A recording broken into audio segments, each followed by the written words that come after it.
সময়টা হেমন্তের মাঝামাঝি। কুয়াশা কুয়াশা, সাত সকালে বাতাসে শীতের ছোঁয়া, দুর্ভা ঘাসে শিশির কণা চকচক করছে।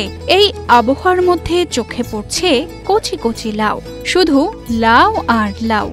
এখানেই ব্যস্ত সময় পার করছে কৃষকেরা। কেউ মরা পাতা তুলছেন, কেউ কচি লাউ কাটছেন, কেউ বা ঝুড়িতে সাজাচ্ছেন লাউ বিক্রির জন্য।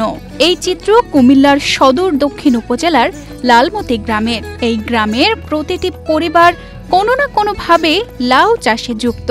সকাল থেকেই শুরু হয় মাঠের কাজ, তাই তো এই গ্রাম এখন লাউয়ের গ্রাম নামেই পরিচিত। অনেকেরই আবার আমরা দুবে যতটুকু করছি তার চেয়ে 3 গুণ কোনো কৃষকের করছে। লালমতি গ্রামে কয়েক যুগ ধরে লাউয়ের চাষ হচ্ছে। এক কৃষক জানান, তিনি 20 শতক জায়গায় লাউ চাষ করেছেন। পাইকারি দরে লাউ 2500 টাকায় বিক্রি করা যায়, কিন্তু দামে কম। যথেষ্ট ফলন আছে এবার, কিন্তু দামে খুব কম। গত বছর তো 5000-7000 বেশি, এবছর 3000-এর উপরে হয়নি।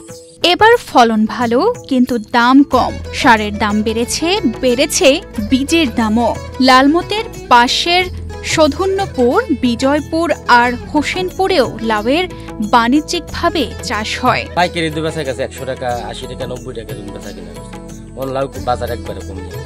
এই তো লালমতি, এরপরে সধুন্যপুর, হোসেনপুর, মধ্যম বিজয়পুর, উত্তর বিজয়পুর, সব জায়গাতে আছে।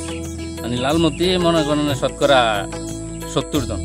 সদর দক্ষিণ উপজেলায় প্রায় 30 হেক্টর জমিতে লাউ চাষ হয়েছে। এর মধ্যে লালমতি ব্লকে 2 হেক্টর। কৃষি অফিস কৃষকদের নিয়মিত পরামর্শ দিচ্ছে। আমাদের কুমিল্লা সিটি কর্পোরেশনের 9টি ওয়ার্ড করেছে। আমাদের প্রত্যেকটা ইউনিয়নেই আপনার ভালো পরিমাণ সবজির আবাদ হয়। এর মধ্যে লাউ হয় আমাদের পুরো উপজেলায় 30 হেক্টর, যা মোটামুটি আমাদের মতো একটু উপজেলার জন্য একটা ব্যাপক ফলন, ব্যাপক আবাদ।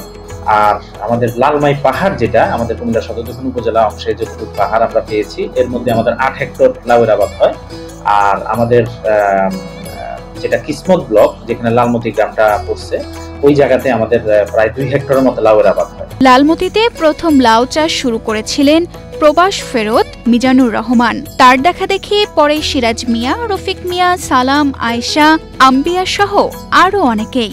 এখন সবাই মিলে গড়ে তুলেছেন লালমতির লাউ গ্রাম, যা পাল্টে দিয়েছে সবার জীবন ও জীবিকার ধরন ধারণ। লাউ এখন তাদের ভালোবাসারও অপর নাম। তানজেদা রহমান, ইনায়া, বাংলাদেশ প্রতিদিন।